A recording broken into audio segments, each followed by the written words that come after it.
What up? This is Robert Horry. Horry, three-pointer. Buries it! You might know me as Big Shot Bob. To Horry for three. Oh, unbelievable. This guy is off the charts. What's going on, Big Shot Bob? Robert Horry from downtown. I do love a March Madness edition of a podcast. It is the Big Shot Bob podcast. That's B-Dog Brandon Harper. My name is Rob Jenners.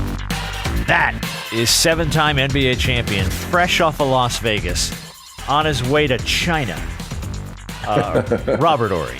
How was your trip, man? You've been like the world traveler the last few weeks, man. How was Vegas? Vegas was really good. I got the chance to meet my twin. Oh, you were telling me about that. You got to tell Harper about this. You were telling me about this before we started. Yeah, I met Alicia Clark yesterday at this event in Vegas. Oh, that ain't who I thought you were talking about. Who you thought I was talking about? Will Smith. Oh no. I mean my basketball. He smacked the shit out of him as soon as he saw him. Yeah. No, man, but she was a wonderful person, man. We were talking about her 3 championships. We were talking about her story. And it's crazy because her story lines up exactly with mine and our same philosophies. We have the same philosophy and the way we approach the game. Like, we both hate the term two-way player. We hate the term role player. And it was just, I'm like, you're my twin. You're the female version of me. And so I was like, man, she was, I don't think people even know her history. She was, leading the NCAA in scoring, averaging 28 points a game. And we talked about the fact that, you could be a great scorer, but when you come to the NBA, you sacrifice so much in order to win. And so it was just eerie how our careers, if you could lay them on top of each other, it probably matched exactly. Except for she has, a couple more championships to go to catch me on that side. I get why, and we've discussed this a couple of times, why you dislike the term two-way player. And if I can remember, it's because it's two sides of the floor, and you play both sides of the floor. And I understand it. But I also understand on the flip side why they come up with that term, because there are a lot of guys who are as proficient defensively as they are offensively. And that ain't every player. You just said one sucks on offense, one sucks on defense. That's all you got to say. Well, no, what I'm saying is when they say the two-way player is there are certain guys who, like most people would say, if I guess you would categorize Michael Jordan as a two-way player. Not only was he a scoring champion, but Mike won a Defensive Player of the Year award and was first team all defense how many years? Yeah. Like, he put as much emphasis on the defensive side of the floor as he did on the offensive side on the floor. And I don't think that's every player. You got some guys that are okay, but you got some guys who are really good defensively, like they're really good offensively. That's why we call him the greatest. And, that's the thing that people don't realize. Everybody always look on the offensive end when it's like the game is played on both sides of the court. You got to play offense and defense. And that's why there's certain guys that have made MVPs. I'm like, how's he an MVP? He might be a scoring champ, but is he really an MVP? But it's just, that's why, we can debate this for years and years. Well, that's and okay. years. This is going to help me get into something here that I wanted to talk about anyway. So I'm going to jump ahead a little bit on our rundown here for the show. I wanted to talk about the Cleveland Cavaliers just a little. Because I thought this was pretty interesting. I saw Pat Bev on social media say that's your boy now. I like Pat Bev, dude. I like Pat Bev. Pat Bev's got good takes, but this relates almost exactly to what you were just saying about offense versus defense. So they were talking about the Cleveland Cavaliers, and this is what Pat Bev had to say. Can the Cleveland Cavaliers do it? Yeah. I disagree. Why? No one's afraid of them. And I love this player to death. If Darius Garland can step up and be Darius Garland every single game in the playoffs, they're going to win. The minute he chooses not to take defense serious, they're going to lose. The minute Donovan Mitchell doesn't take defense serious and depends on those big motherfuckers to challenge everything at the rim and put them in foul trouble, they're going to lose. That's my only issue with the Cleveland Cavaliers. Defense wins championships. Offense sells tickets. There you go. Well, a little bit of prophetic there from Pat Bev, but offense sells tickets, defense wins championships, and that's to your point about why do we classify people as two-way players? Because that's what it takes to win it. You got to be efficient on both sides of the floor, and he's doubting that the Cavs have that in them. I, Yeah, I can see where he's coming from, but I go on the other side because We think about it, and I'm not gonna call no names, but there's a certain player I played with on the Houston Rockets that couldn't play a lick of defense, and we won a championship not once but twice. And he had to go up against two good guards, Harper, Penny Hardaway, and so you can have one guy on the team that's, even if you have a bad night defensively, when you got two people behind you, like Cleveland has, that can erase those mistakes. That's why they call them erasers. I understand when you have one, they got two. They got two guys that can erase some mistakes. So I know the only reason they will lose, if they got in the playoffs, lose to someone is because, bad shooting or just, the other team just outplayed them. Because I've been watching Cleveland try to see if they're the real deal. And they're the real deal to me. And I think it's going to take a perfect game to beat them because they remind me of teams that play up. You think about what Golden State used to play. They used to play up deep people, make them penetrate, put on the floor. They make you work hard for your buckets. And that's the most important thing because some guys, they play that switching defense where they sit back and this is put a hand up. Nah, Cleveland's defense is totally different. Yeah, I've always thought they were you can't not be the real deal to a degree and have only lost 14 games thus far. Pretty damn. Yeah. And I know the regular season isn't everything, but the regular season is a lot. Like you have to get through the regular season to be able to be seated and placed where you are in order to be able to do what you need to do going into the playoffs. And for quite some time this season, they were number one in 3-point percentage, number one in defense. Now these numbers have fluctuated, but for a lot of broke off a few good streaks too, a couple 15-game winning streaks. Like they've played up this year. For sure. Yeah, so they've been more than good. They've beaten teams. Obviously, it's different between playing them in one game and in a 4-game series. But some of the teams that they're going to see in their own conference, they beaten them and they beaten them handily. Yes. So it's something, it may not be everything right now, but it is something. Well, but then that's the other point too. You have to be able to look at the Cavs, and his point was no one's afraid of the Cavaliers. Why? Because they haven't gotten it done in the postseason. Okay, fine. But if you look at the way they've played this year, you should damn well look at the Cavs on your sheet and go, oh shit. Yeah. We gotta play the Cavs. First of all, they're good. Like you don't have to be afraid of the Cavs to recognize the fact that they are having one hell of a season. Let me just ask you this. Is there a team in the NBA that scares you? Now, as being a former player, when I played, there was not a team that scared me. It's like, you think about them, but do they scare me? And I had them three big motherfuckers backing me up. I ain't scared of nobody with them three. You were never scared of the Bulls? Hell no, not the Bulls. I was more afraid of fucking Seattle than the Bulls. All right. Because it's matchups. It's all about matchups. Yeah. Bulls had no matchup for us. Yeah. Seattle, they had every fucking thing. You think about the size they had and the defensive prowess they had. They was the only ones you would worry about. But and then once they split up, and then it became the Portland Trailblazers. And then when I was in San Antonio, it was like, it was the Lakers that scared us. But nobody really made us like, oh shit, we worried about them motherfuckers. Because we know when you believe in yourself as a team and talent, you worry about and that's the thing that he's forgetting to think about. People might not fear them, but they really don't fear anybody. And when you don't fear anybody, you don't give a fuck about nobody. So you beat them. You don't care. So that's the flip side of that.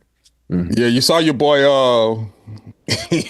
boy Mad Max was talking about. He said, "Look, he was man, all over the place, man." Yeah, salute to Vernon Maxwell, by the way, becoming a new member of All the Smoke podcast. Yeah. An amazing personality. We've had him on the show here before. That's right up his alley. Yeah, Max talked about how he never lost sleep with anybody except for Jordan. Mm-hmm. And obviously, naturally so. And his description was a lot better than what I'm describing it. But Max that's your boy, Rob. Mm-hmm. That's your boy. And he is a character. Oh, yeah. That motherfucker right there, man. We got the Mad Max impression. I love it. But you're right when you think about it. To your point, I don't know if there's a team today that anybody that you look at and you're like, man, I'm afraid of them. I think there are players. Like, I think when Jokic is on a tear, Oh yeah. that's terrifying because there's not a lot of answers there. I think when Giannis is playing up to the heights of, there's not a lot of answers there. Now, it doesn't make me afraid of the Nuggets or afraid of the Bucks, but those individual guys, I mean, you got to sit there some days with a towel on your head and just go like, what do we throw at them? We can't stop them. What do we throw at these guys? So I think that there's players in the league that you can look at that, but I don't know if there's any team in the league where you're like, oh shit, I don't want to see them. You know, because I think every team in this league has a flaw. You know, it's like, you know, and I say not one, but multiple flaws. And you can probably, and in the playoffs, that's what you do. You exploit those flaws so they can get a win. But we're going to see. Okay. And no, Cleveland doesn't have many, though, you know, like a lot of teams. Well, Hey, Rob, they haven't had a lot of cracks, is what I'm saying. But yeah. Right. I will say this. As dominant as LeBron has been throughout his career, you know, he had the run in the East where he was in the finals pretty much every year. You could really pencil him in every year. And just as a physical specimen that he is on the floor, one thing that I've always been surprised about is that you never really had too many guys throughout his tenure talk about they feared him.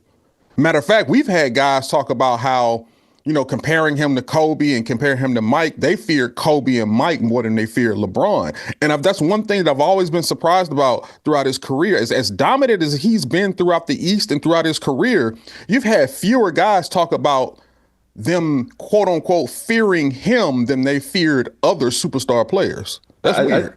I think it's a sexability. You know, you have access to LeBron. When you have access to when you get to know them, you feel like, oh, that's my dog. You know, that's like a real dog. If you see a dog all the time, you interact with him, you're not afraid of the dog. Even though, you know, the dog might tear your fucking face off, you're not as scared of him. Like, you think about it. You really didn't get to know Kobe until he was not winning championships. Think about it. Mm-hmm. And you didn't get to know Jordan because it was a different time back then. And so I think that, to me, that's just my personal opinion, is like we have so much access to LeBron James. We feel like, oh, that's my neighbor, you know? And like with Kobe, you didn't know nothing about Kobe until that stuff happened that, well, we got to talk about Kobe. You know nothing about Jordan because it's a different time. And think about it, we learned more about Jordan during COVID than we ever have because of that documentary. And so when you have access to people and you think like, oh, I know that dog. Yeah, I know everything. He talk about his game. He talk about his work. Oh, we do that. You know, that's just my opinion. I feel like, so when the unknown, I always talk about people fear the unknown. And when you don't know something, you fear like, man, I ain't going in that dark ass cave. I ain't never been in the. But if you know what's in it, yeah. It's like when they turn all the lights on in Space Mountain. You're like, well, this isn't nearly as intimidating anymore. Exactly. Shit, I can see the track. I know where the ceiling is. But when you go through that motherfucker in the dark and you don't know where you're going, it's a whole different experience. But I think that was part of Kobe, the allure of Kobe, right? Mm-hmm, I think that's what made Kobe so good, is that he didn't really show his cards that much when he was at the peak of his game. When he was winning titles, like you said, Rob, and he was the most you knew about Kobe was the conflicts he had with the guys on the team, which I think even played into the lore of, man, Kobe don't even take shit from the guys that have his back. What do you think he's going to do to us? Mm-hmm. He's going to come for you, and he always had that Mamba mentality of Kobe's going to outwork you. He's going to find a way. So I think there was like there's a lot of intimidation around what, and Kobe was kind of old media. You know, it was before social media was a huge thing. And like, you know, God bless LeBron James, doesn't make him any less of a player, but he's on social a lot. So you get to see more of his personality and his off-court persona than you did guys like Kobe and Shaq back in the day, where it was just like, oh my God, who's going to stop this guy? So I think there's layers to all that stuff. Where are you at with the Lakers right now? Because I got a piece of audio I want to play from Uncle Shannon that I thought was kind of interesting. I want to hear this Uncle Shannon thing because I missed it. Okay, I'm going to play Uncle Shannon here real quick, and we can talk a little bit about the Lakers and get caught up. I don't know how many Lakers games you've worked lately. You've been all over the globe. So I just worked the last ass whooping they took. Okay, well, then this is going to play to that probably. Here's Uncle Shannon on First Take. The Lakers don't play any defense. They gave up 146 to Chicago. You saw Chicago just put it on Denver last night. They gave up 146 to Chicago. They gave up 118 last night. They're allowing teams to shoot 50% from the floor. They're allowing teams to get whatever they want. They're getting pounded on the glass. They're getting broken down off the dribble. Guys come to help. Now you got guys shoot around threes, or you got guys laying the ball up. They're not nearly as physical as they need to be on the defensive end. So his take there being the Lakers just don't play any defense. Well, the Lakers were playing really good defense when they got Luka. And it sounds weird because they were no. If you watch them, they was covering Luka's ass. Yeah. And so, it all and it's going to sound with Dodo hasn't had a good game last 2-3 games. Vando has, and it all rolls around those two because they cover Luka's ass big time, and they make it look like Luka's playing defense because they're sitting in the gaps, and they're making it look like, okay, Luka's here, I can't go here, so I'm only can go one way. And the last couple of games, I think Vando, he even looked like he was hurting. He was limping a lot more than he normally does, and so that makes a big difference to me. And I think right now, it'll change again as soon as these last 10 games. This last gauntlet they got is nasty, and I think by then they're recharged it better. They're just trying to stay afloat right now. Trying to stay out of the play-in right now. Yeah, that's the move, right? I mean, I think that's kind of where everybody, well, especially in the West, because the West is all grouped up. Yeah, but it was so weird the other night. They resting people, and I'm like, dude. Yeah, y'all need to get your ass home court advantage and not playing that playing game. The one against the Magic hurt because they gave up, I think it was like a 41-15 run. Yeah. They had a 9-point lead in the second quarter, and then the Magic kicked it out to a 17-point lead in the third. Yeah.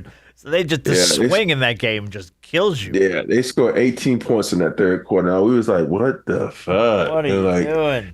And that's the one thing the Lakers have a problem with, man. They can get up on people. The next thing they start skinning and grinning and acting like they up 40, and then they down 15. I'm like, dude, y'all got to take it more serious, man. Y'all got to have the killer instinct. And that's been the whole thing with me when I watch guys on the Lakers play. They start, it's like doing antics and then not getting back, taking bad shots. Oh, it's my turn to shoot. AR go in and spin and lose it. LeBron, try to shoot a logo three. Luka shoot a logo three. Those things are bad shots. And next thing you know, in this day and age, boom, boom, 2 threes, leads cut, boom, boom, 2 more threes there ahead. So it's just weird to me that they don't have the killer instinct. Like, okay, this possession is important. It doesn't have to be a 3. It has to be a bucket. And it just gets crazy sometimes. Yeah, what are they, 3-7 in their last 10? I think that's right, yeah. Yep. They've lost 4-1-3 and lost 3. Yeah, I think some of that is them getting back to some of their quote unquote old ways, but those old ways aren't that far removed to be called old ways. But when you get Luka and then you're getting LeBron you get back, comfy, right? You get comfy. You go, this is what I'm used to, and it's not always the best. So I think part of it is also LeBron. You're getting him back with that groin. Obviously making sure that he's handling that with care because those things can be tricky. But I think the Lakers have to get back to, sometimes the Lakers don't exude enough effort for me. The defense is effort. And there are times where they're and Rob, you talked about this a long time ago, from the bench onto the floor. There are times when the Lakers do well, everybody high-fiving everybody giggling, everybody cackling like schoolgirls. And they get real comfortable with what they've achieved, and they've really not achieved anything. Now, you surpassed expectations. That's cool. But even with that Lakers across their chest, there's always expectations. Yeah. Whether there should be or not, that just comes with that brand. So you may have exceeded seeding expectations, but the West is a gauntlet. One loss, and you can go from 2 to 6. Well, I mean, dude, you've got the Rocket, the Nuggets, the Lakers at the 4 seed. The Grizzlies, the Warriors, the Clippers, and the Timberwolves, all within 4 games of each other. So you could fart and be in the play-in. Like that's what I'm saying. It could happen that fast, Yes, it could. And that's what I'm saying. So we could go from 2 weeks ago, 3 weeks ago, we were talking about how this is one of the best teams in the league. Oh, Rob was planning the stretch. parade. It was. So now we're looking at it like, well, how far are they going to fall if they keep losing like this? Now you sitting up there scratching your head. Is this the same team we talked about a month ago? Yeah. And so it can get real tricky, not just in the NBA, but in the West, specifically. In the East, you got a little bit more breathing room, but in the West, you do not. Mm-mm. No. The West, by the way, the Rockets, the damn Thunder. 9 of their last 10, they're 13.5 games up on the 2 seed in the West. They are running away with the freaking West. So, yeah, it's anywhere from 2 to 8, I think, is 4 games. Yeah. So, how many games are the Cavs up on the Celtics? All right, so you ready for this one? I was going to go next. You're the king of segues. I think it was like last week we were saying, "Oh my God, the Cavs are like 8-9 games up," and Well, now here we go. The Cavs have dropped a few. The Celtics have ripped off 6 straight. They're 4.5 games back. The Cavs, we all didn't think maybe 2 weeks ago anybody was even going to have a shot to catch the Cavs. Now 4.5 games is still 4.5 games, but the way Boston's been playing, and you've seen a little bit of a downturn in the Cavs, who were used to just seeing rip off win after win. I think they lost 4 straight or something like that. And but they rested a lot of guys during that period too. So. But I mean, man, for them to go from 7.5 games out last week to 4.5 games and closing in, that says a lot about where the Celtics are, man. And now I guess so. Here's the other thing too: Tatum with the ankle. Do we know where he is with that? Is it just a sprain? Is it It's day to day. It's a day to day thing. Yeah. So he hit his 65 game eligibility for league awards. You gonna sit out now? I was gonna say, but that's the question, right? If you're the Celtics, do you just go, let's let him rest? I'd take an extra game. I would take an extra game because you think about the crew that they have. He could take an extra game and they can still win because first of all, they're doing well. You're in the East. All right, so I mean, Celtics are I mean, they're playing. I think exactly where they need to play right now. But yeah, the Cavs are very close to just closing this thing out. Did you see the news about Dame? Yes, that's scary. Dame, blood clot in his leg, I think is what they said, and he's going to be out his calf. Out indefinitely. What does that do to the Bucks? What's with the blood clots now? I don't know. That's the second because it was Wemby and now it's Dame. Yeah, is it just because they got better doctors now? They can find stuff. I guess and it's just weird. And how do you know you got a blood clot? That's a great. I was going to ask you that because I don't know. I'm like, I don't know. I have no idea how they even did. I mean, obviously they've got medicines and stuff that can detect that kind of thing. They can run dyes and all kinds of stuff through you to go, oh, that didn't go through. Bing, something's wrong. So they've got all kinds of ways to diagnose that stuff. But man, that shit's scary. But the Bucks are kind of right in the mix of things right now in the East. So that's kind of a shot in the foot a little bit there. And I mean, who knows when he's coming back? But beyond the Cavs and the Celtics, you're looking at the Knicks, Pacers, Bucks at 5 right now, and the damn Detroit Pistons at the 6. And then the Hawks are right there at the 7, but they're like 4.5 games out or something like that from the 6th spot. So and Orlando is surging right now. Yeah, Orlando's starting to pick up. So I don't know. I think the East play-in is going to be fun. I think the West play-in is going to have teams that are probably way better than the East play-in teams. Yeah. You're going to have, I mean, like right now the Hawks are at the 7 with a losing record. I think they're like 35-36 or something like that. So it's like your play-in teams are going to be losing record teams. And in the West, it's like any of those guys could be easily the 4 seed, like I said, with a fart. You know what I mean? So it's like... It's weird because you look at Minnesota's record, they got one more loss than Golden State, and Golden State is 6. Yep. And with Steph Curry being out, I'm like, you might fall to the play-in. Yeah, you're going to have him in the play-in. All right, well, we'll see. But, I mean, Jimmy's giving them a little bit of spark, though. They've been playing pretty well. Not against Miami. Well, no, that was a whole nother thing. Yeah, that was... Did they... Yeah, that was embarrassing. Did they... you know what? I'm going to save that for the shoot-around for the Friday show. I have a question for you about Jimmy and the Warriors. But we'll address that later because we have other stuff to get to. I do want to tell you that we're playing Walmart or Waffle House in a few minutes here. So everybody wanted that to come back. I got a round of Walmart or Waffle House lined up for us. I did want to I saw this from Clutch Points, and I wanted to throw a little bit of this into the discussion about Chris Paul. At 39 years old, he turns 40 on May 6th. He's the second oldest player in the NBA, obviously only behind LeBron. Yet at almost 40, he's leading the Spurs in total minutes played this season, 1,964 and counting. He's averaging 28.1 minutes per game with San Antonio, and he's played in all 70 of the Spurs games so far this season. And his averages are fine. They're nothing crazy. 8.8 points a game, 7.7 assists per game. That's good. 3.5 rebounds a game. But for a guy who is, a month and a half shy, not even, of turning 40 years old, and, we talk about this with LeBron James all the time, to be leading the team in minutes and having not missed a game this season, I don't like. That's an incredible feat. Yet we don't even mention him in the same breath. Because he ain't won that. And is that it? Is it really all it is? Is he's just That's never what gotten it over boils the hump? down to. You ain't won that. Because that's exactly what I was like. How do we, when we look at Chris Paul's career, I don't know, sake of argument, 5-10 years from now, is it just that he just never got over the hump? The fact is that Chris Paul's a hell of a player. He's done a lot for the NBA and done a lot for his team. But you think about it, every time it comes crunch time, when he's about to win it, he goes down. Down goes Paul. And so for me, that's why people don't talk about that. Oh shit, he'll get hurt. People don't talk about him in the same sense as, like AD and, Kawhi and Paul George. But they only say when the playoffs time, oh, he'll get hurt. And that goes for all Pauls. Jake Paul, Paul Pierce, Chris Paul, all the Pauls. All of the Pauls going down. Pauls. Just all of them going down. The name of this week's show, All the Pauls. I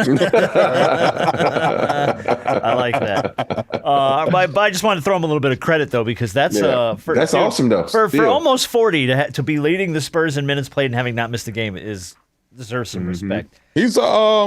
He's a future Hall of Famer. He's one of the first ballot for one of the greatest point guards we've ever seen. He falls into that category of your Stocktons, Patrick Ewing, guys. Charles Barkley's, the greats that never got over the hump. It's funny. The first person I thought of was Stockton too. Yeah. And when you say point guards, Stockton was the first guy. I came like Stockton's, Steve Nash, that whole little. Yeah. On your point guards that were really good. But did Chris Paul win MVP? He didn't win MVP, did he? I don't think so. Yeah. I don't think he has.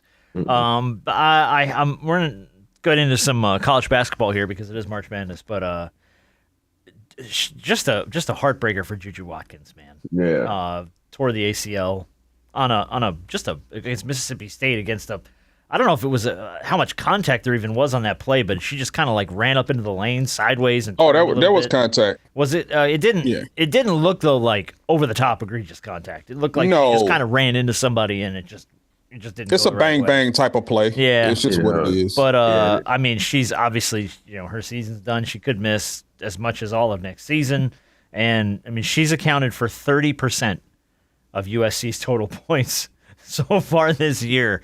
So, I mean, dude, God bless USC. I don't know how much of a shot they got without her. Oh, they still got a shot now. They got some. No, talent I know there. they do, but I mean that's they ain't gonna win it all now without Juju. You can't win it all without Juju because I think if you look at my wife's alma mater, they've been good. They had some good young ladies over there that can play good defense. And I think now you're going to be able to see what they can do because now they're going to depend on each other to be able to shoot more. Because a lot of times, they just give Juju and say, go, Juju, do what you need to do. But they got some young ladies over there that can flat out fucking score. Now you're going to be able to see how well that offense moves without Juju. I still think they'll get probably to the Final Four. Oh, no, I'm sorry. I forgot they play UConn. I was going to say they're about to play UConn, I think, next week. Never mind. Yeah. I forgot they're in the UConn bracket. Yeah. Now I see why they were so pissed. And what it does now is, I mean, it clears a path in a sense for UConn to come out of that bracket. Mm-hmm.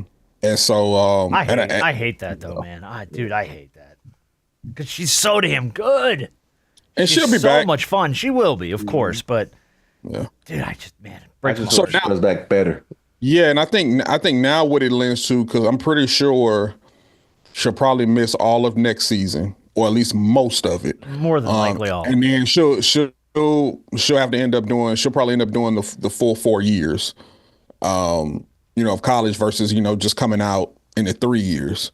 I think is it 3 years? You got to do the whole 4. 3, or have graduated. 3, yeah. Yeah. But now her being out, she can probably I'm just gonna graduate, rehab, and go pro. She could do that too, or she could stay the whole 4. I don't know. With NIL, she make more money. Yeah, that's the question though. Does she have? I mean, she's got enough to show people that she can perform at the next level. But do you want to get back out there on the floor and try and prove it? Maybe up your draft stock. I don't. Well, she's the number 1 pick regardless. Exactly. You think? I mean, okay, even coming off an ACL and all that. Yeah. All right. With the technology they have and the way they spin your blood and all this kind of stuff and make you get better in 5 days, she'll be back. Okay. Yeah. Be back. That's what I'm saying. She's gonna come back probably better. Something a la one of those bionic knees. Yeah. Well, look, we got our Sweet 16 set. We've got some games here in Atlanta this weekend. Who y'all got in Atlanta? Who do we have? We have Auburn and Auburn gets BYU. No, No, that's Alabama Alabama. gets Sorry, BYU. Auburn, Yeah. Michigan. Auburn, Yeah. Michigan, and somebody else. Hold on. It's not Ole Miss, is it?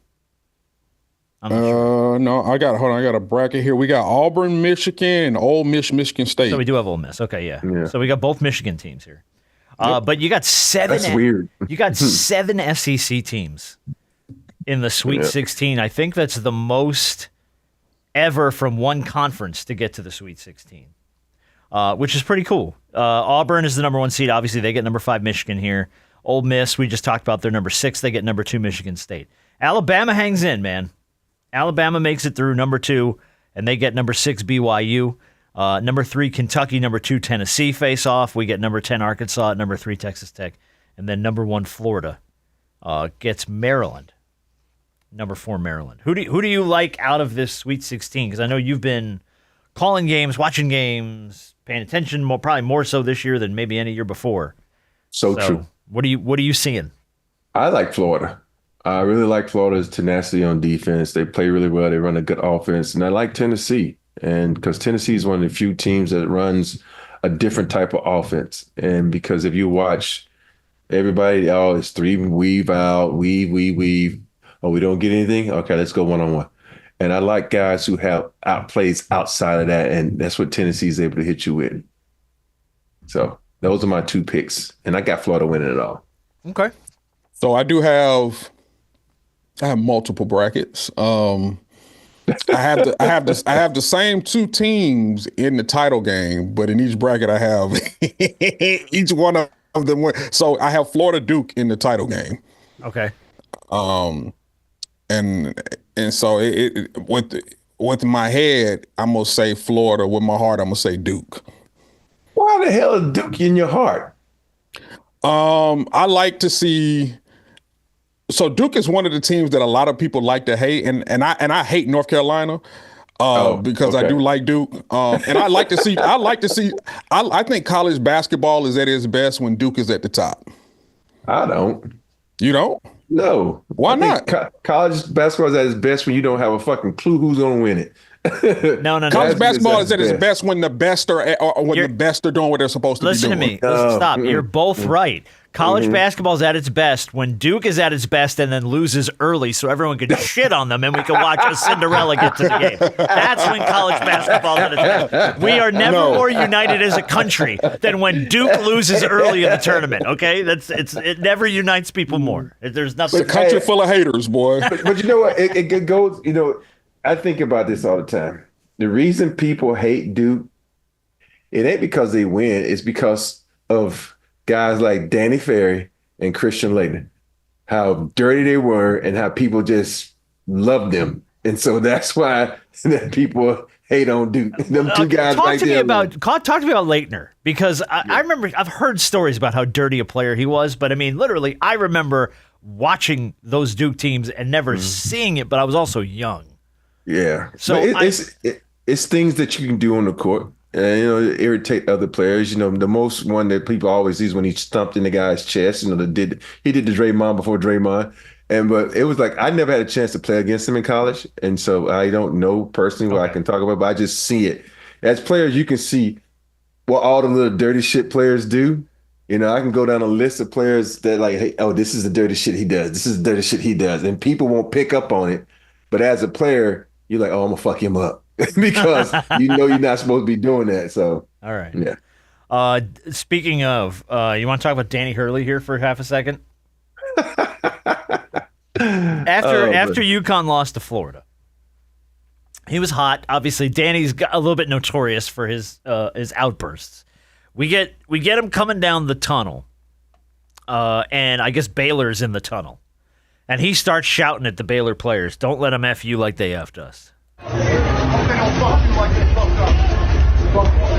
I hope they don't do that to you, man. I hope they don't do that to you, guys. So obviously there's a lot of music and people, but he's like, I hope they don't F you like they F'd us, Baylor. I hope they don't do that to you. Well, apparently the guy who caught this is a reporter named Joey Ellis from the Charlotte Sports Live. And he's being, I'm going to say threatened by the school's director of communications from UConn, Bobby Mullen, confronted this guy and said he asked him to take the viral video down. And Ellis told him that he then threatened Joey and said he would, quote, ruin his life if he didn't. Because I guess Hurley's getting dragged and UConn's getting dragged all over the place for him being a freaking baby and having an outburst. And it's like, you lost, man. You're the reigning champs. I get it. You lost. But, we got effed. We got effed. So the papers had to come out, the outlets had to come out and have this dude's back. And now when they asked the information director about it at UConn, he said the lasting image of Coach Hurley leaving the court should have been him walking off the court arm in arm with his seniors, overwhelmed with emotion. Instead, it's a reporter who was in an area he should not have been, recorded on his cell phone a private comment made to other members of the coaching staff. Well, so wait a minute. So you didn't deny threatening to kick his ass or ruin his life. You've just gone and defended the fact that this guy was in the wrong. He was in the tunnel. He wasn't in the locker room. Exactly. He wasn't in some private meeting. He was in the freaking tunnel where there are always media members. Exactly. And the fact that this guy's willing to tell this reporter he's going to ruin his life if he doesn't take it down. You're the sports information director for UConn. What are you doing? What the hell is this guy doing? That's some funny shit to me. I'm like, God, dude. You always, unfortunately, well, it's just the times we live in. You always have to be aware of the things that you say and always assume that in any type of vicinity where there are a lot of people, it's not like you're in the locker room or you're talking, within the confinements of just your team. Anywhere where there's a lot of people, you have to assume that there is a phone or a microphone somewhere to where if you're going to say something, you cannot be surprised if it's going to be picked up or it's actually being recorded. So I'm not saying that everything is for everybody and everything needs to get out, but you got to be aware of that. Hey, maybe this is something that I don't need to say right here and there. And if you don't care, cool, then let it fly. But don't complain about things getting out. That's the part I had where, like, dude, especially this day and age, that everything you see, I say, is going to be either seen, talked about, especially in your position where you won 2 national championships in a row, and now you're going to, especially if you're Danny Hurley. And say you got screwed over. That's what I hate about it. I'm like, dude, take your loss. No. There's a lot of opportunities last year and the year before that where y'all got the benefit of the doubt. No, we don't talk about that. Yeah, we don't talk about that. No, we're not going to talk about it. But Danny's like notorious now for the whole, hey, we got screwed by the refs. So, of course, the minute he loses, he has to be aware of the fact that people are going to just keep an eye on him heading back to the. And I love that Mullen, the director of communications for UConn, referred to it as a private comment. He was shouted it walking down the tunnel. Well, it was private. Well, it was private to who? He was shouting it in front of a whole tunnel full of people, but it was a private comment. And he's going to ruin this guy's life over it. That's the funny part. Unbelievable. Now, I will give you somebody that we have to talk about real quick. Then we're going to do Big Shot. Then we're going to play Walmart or Waffle House. Who was aloof. And, we say that, Danny Hurley can't be aloof and not pay attention to the fact that there are people all around him. Rick Pitino goes to cheer on his son, who I believe is the head coach of, and I want to get it right because I don't know, New Mexico? Not anymore. On TV, here's Pitino cheering on his kid, and behind him is this woman in a red top. And they don't show her face because she's behind Pitino, but over Pitino's shoulder, there's just a huge rack. Just sitting there right behind Pitino. Wait a minute, I missed this. You didn't see this anywhere? Oh my God. I can't remember. This is all over the internet right now. So everyone wants to find the hot woman in red who's behind Pitino in this video. And it's like all over the place. Now, it's gone so far as, and we've talked about this site before because they do this shit all the time. The porn site Cam Soda. Oh, God. Offered her $200,000 to come forward, reveal her identity, and then put her body on full display for an hour-long live broadcast following the Maryland-Florida Sweet 16 game. $200,000 for the woman with the nice rack behind Rick Pitino. If it was one of you guys' wife or Yes. Would y'all let her do it? Yes. No. Yeah. Yes. No. I will remind everyone we don't get paid to do this show. So the answer is yes. We need the money. We need the money. You put those puppies on display. I want to see get them out there because we need the money. No, but I do. I always crack up though when the internet the gets, funny gets part big is on like a cute girl and tries to find her. They're gonna find her because like of course this they will. They have a whole picture of her. Yeah, so there they're she gonna is. find her. Yeah, there she is. Yeah. And it's funny too because it's just there's Pitino clapping and everybody's just like, what is going on behind it? Is that like that's all anybody saw? What's the football player at Alabama? AJ, was it McCarron? Oh, McCarron with his girlfriend. Oh yeah. Where Brent Musburger was like, I'd like to get me some of that. That's not what he said, but it was something in that vein. I don't mean to smear Brent Musburger, the great Brent Musburger, but it was something like, oh yeah, she's gorgeous. Look at this one. Oh. And it's like, yeah, that always happens. It happened all over Georgia this week. Some girl from Georgia.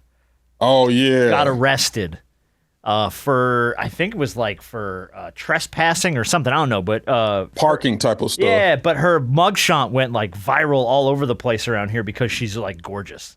So it's like every now and then it's like a beautiful woman gets arrested and everybody's like, what'd she do? Now she got arrested again. Yeah, it was the second arrest. Yeah. Trying to it's break the into the arrest. student center drunk at like 3 a.m. or some shit on campus. Some people think she's just doing it now. That it's just overkill now because the first time it went She's viral. trying to get that $200,000 from Cam Soda is what she's trying to do. She got books to buy and bills to pay, and college ain't free. All right, let's do Big Shot of the Week, and then let's play Walmart or Waffle House. Big Shot of the Week is going to go to Leandro Dantas. He is a 36-year-old grocery store delivery driver in England, and here's why. He was delivering groceries to a woman's house. He rang the doorbell. He didn't get an answer. Happens a lot, but something said to him, I don't know, something's wrong. I think he's delivered to her before, and she's answered the door and didn't this time. So he's like, he rings again, no answer.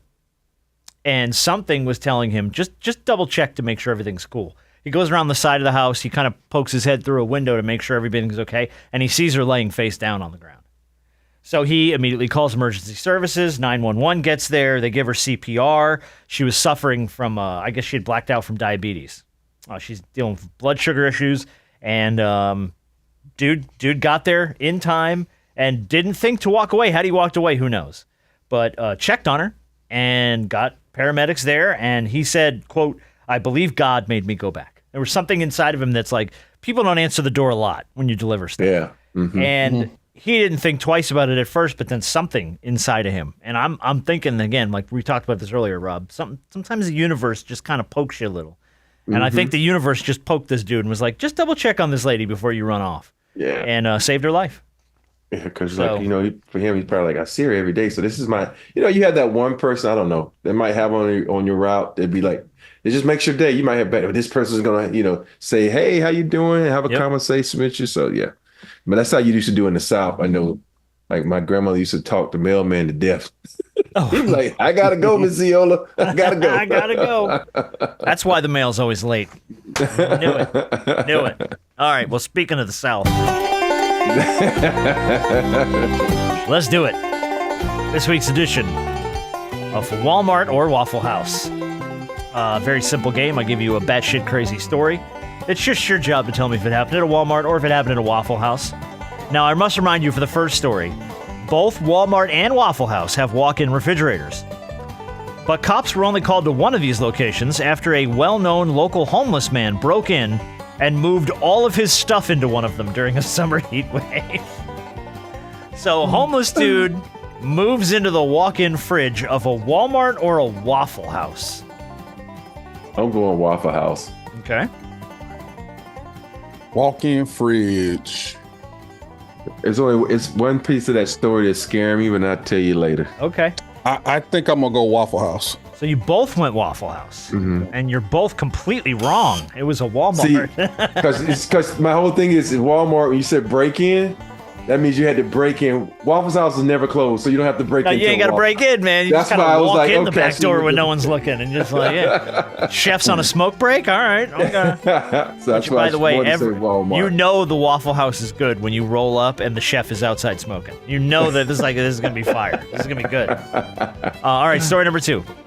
There's a lot of days I roll into work looking tired. I think we all do. But it's probably not best for a customer to comment on it over and over and over again to an employee.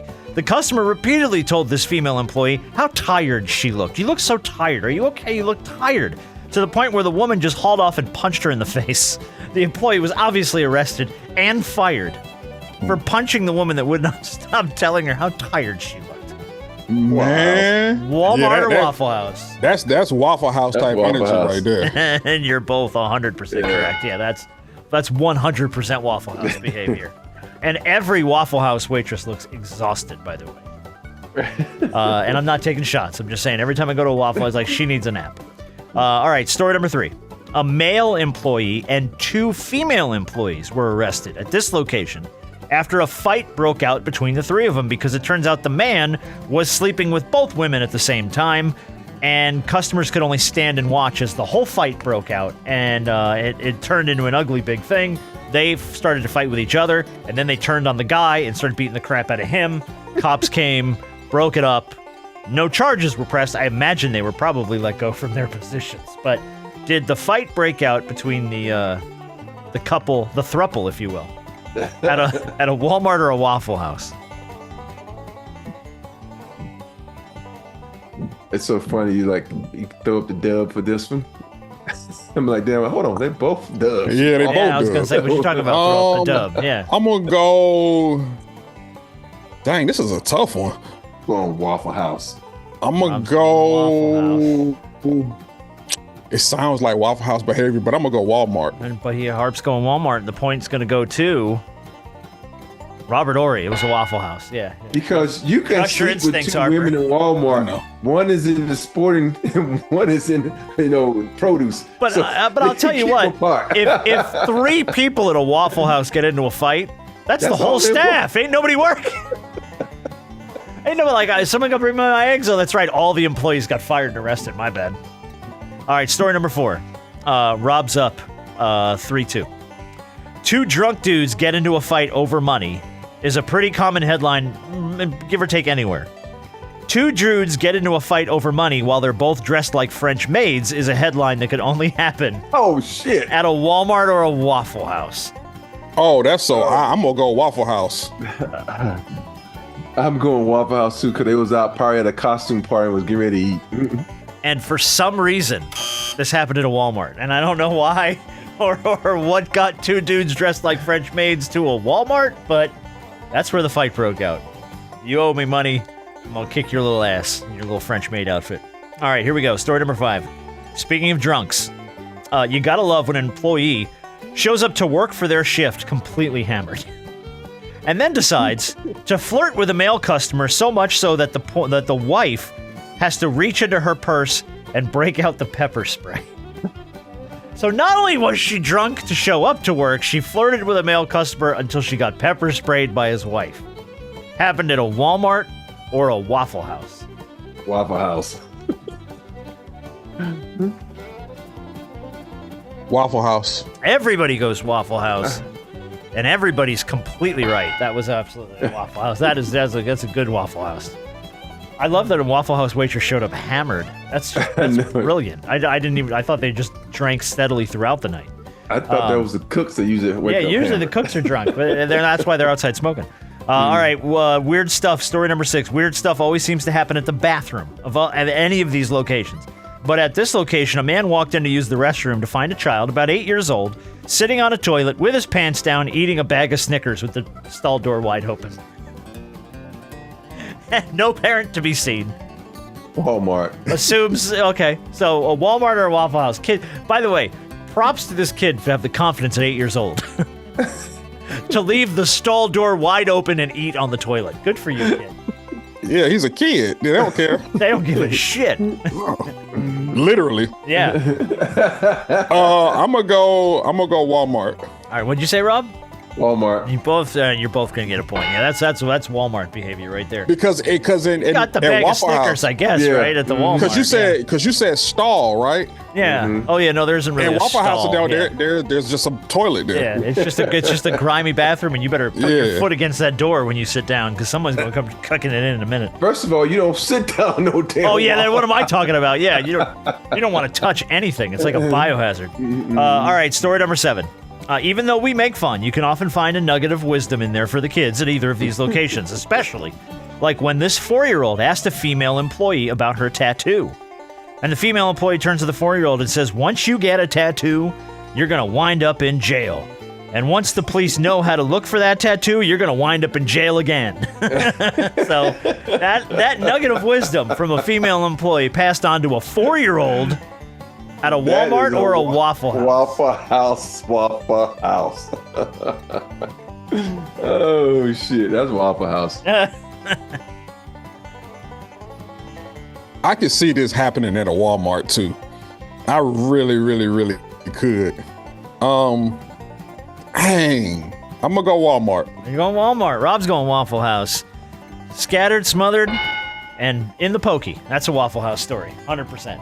First of all, Walmart, they got standards. They ain't hiring someone that's been in the Whoa, jail. whoa. Whoa, wait a Slow minute. your Hold on roll now. on standards at Walmart, okay? Hey, don't you talk about Walmart. That's the only place we got to shop in my hometown. Hey, man, Walmart. look, I'm at Walmart all the time. I'm not shitting on. I spend money at Walmart. I like Walmart. I'm trying to figure out where these Walmart standards come from. I'm not I'm understanding. confused by this. Yeah, this standard of professionalism that they demand at a Walmart. Just don't wear a thong. This is about all they got there. All right, last story.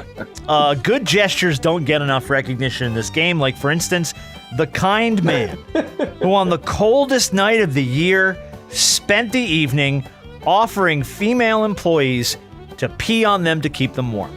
I mean, that's a good-hearted gesture, right? The man comes in from the cold, says, if you're cold, I'm happy to pee on you to keep you warm. Happened at a Walmart or a Waffle House? Is that black crime or white crime? I'm not doing this. 100% white guy. 100% white guy. Did you say old man? No, I just said a kind man. I don't know how old he is. Okay. I'm sticking with I've been going all day. I'm going with Waffle House. Oh, Waffle House. Okay. Harp? Waffle House. Waffle House. And you're both going to end this one on a big fat buzzer. That was a Walmart story. Yeah. Came in from the cold. See, Rob, they peeing on people at Waffle House. Yeah, Walmart. There's your standard. There's your standard of professionalism right there. there it But is. he didn't work there. There's a difference. Yeah, but the women who did were like, bring it. Bring it. Let's go. Shower me. Oh, God. Oh, God. Oh, no. Oh, shit. Shower me. And on that note, we're going to clean ourselves of this episode. Man, sitting there peeing on people talking about, oh, you need some more water. You need to drink more water. You're not hydrated enough. Ooh, hydrated. Someone get this man a Gatorade.